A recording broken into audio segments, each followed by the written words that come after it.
Kisah terpenjaranya Jin Ifrit. Ketahuilah, hai nelayan miskin, aku adalah salah satu jin yang suka membangkang. Aku telah menentang perintah Nabi Sulaiman bin Nabi As. Namaku adalah Syahar. Nabi Sulaiman mengutus wazirnya yang bernama Ashif bin Barhia. Sang wazir mampu mengalahkanku dan membawaku ke hadapan Nabi Sulaiman As. Baginda Nabi memandangku dengan penuh kewibawaan.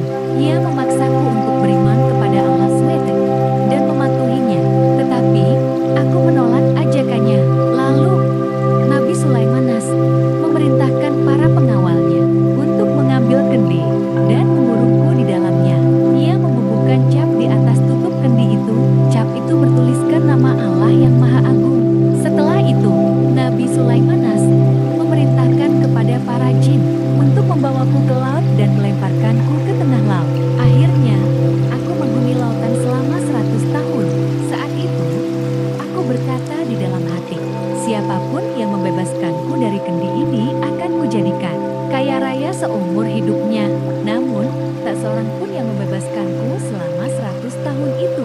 Ketika aku melalui 100 tahun lagi, aku berkata di dalam hati, siapapun yang membebaskanku dari kendi ini akan kubukakan perbendaharaan bumi. Namun, tak seorang pun yang membebaskanku selama 100 tahun itu.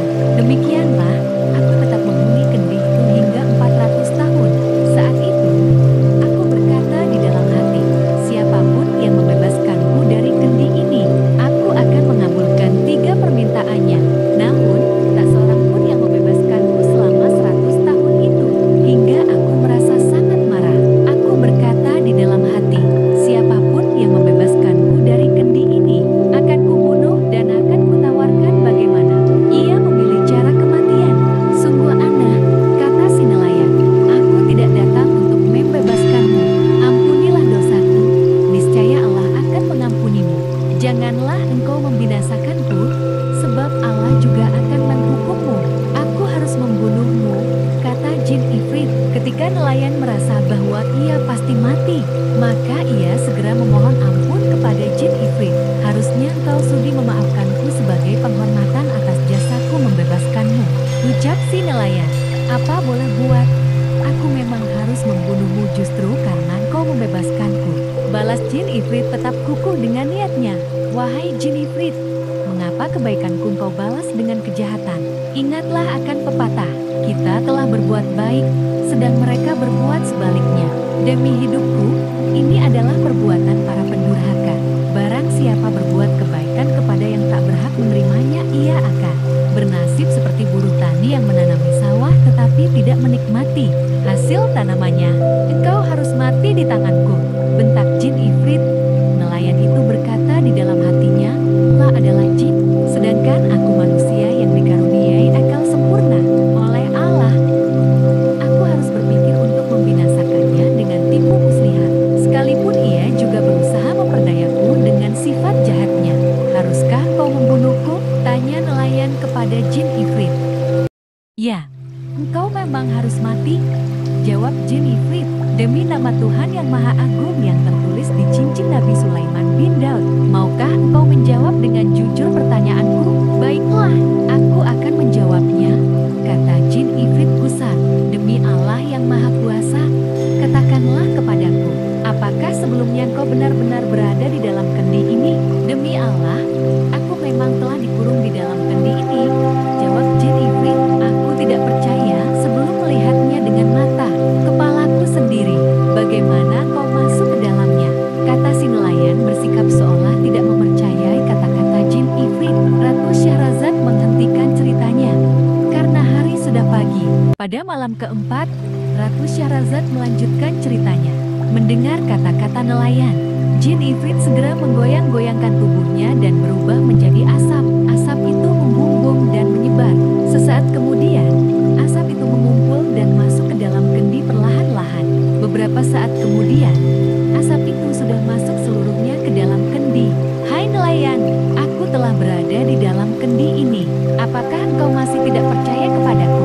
Ujar Jin Ifrit dari dalam kendi. Si nelayan tidak menyia-nyiakan kesempatan itu. Telah segera mengambil tutup kendi dan menutupnya. Wahai jin laknat, sekarang kau boleh memilih. Bagaimana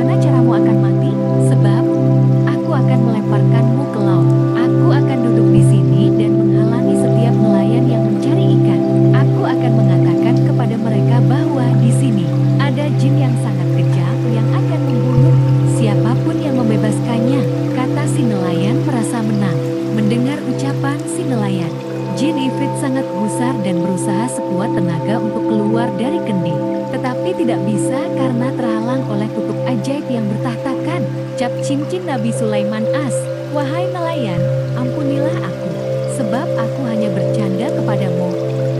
Ucap jin ifrit memohon, "Aku tak akan percaya kepadamu, sebab engkau adalah makhluk terlaknat."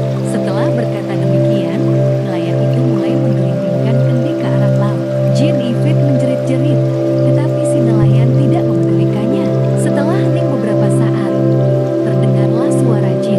"Nelayan yang baik, apa yang sedang kau lakukan?" tanya suara jin itu dengan nada lemah lembut. "Aku akan menghanyutkanmu ke laut. Jika engkau telah menghuni laut selama 800 tahun, maka engkau akan menghuni laut ini sampai hari kiamat. Bukankah aku sudah mengatakan kepadamu, biarkanlah aku hidup? Niscaya Allah akan memanjangkan usiamu. Sebaliknya, jika engkau membunuhmu, maka Allah juga akan mewafatkanmu. Tetapi, engkau menolak permohonanku dan berkeras hati ingin membunuhku. Maka, sekarang giliranku untuk membinasakanmu. Wahai nelayan, bebaskanlah aku dan engkau akan kuberi kekayaan." "Mohon Jin Ifrit, engkau adalah jin laknat pendusta. Aku tak akan mempercayaimu. Sungguh, engkau dan aku bagaikan Raja Yunan dan Rawian Al-Hakim." Timpal si nelayan, "Apa maksudmu dengan keadaanku dan keadaanmu? Bagaikan Raja Yunan dan Rawian Al-Hakim, ceritakanlah kepadaku. Siapa mereka?" Pinta Jin Ifrit. Nelayan pun bercerita,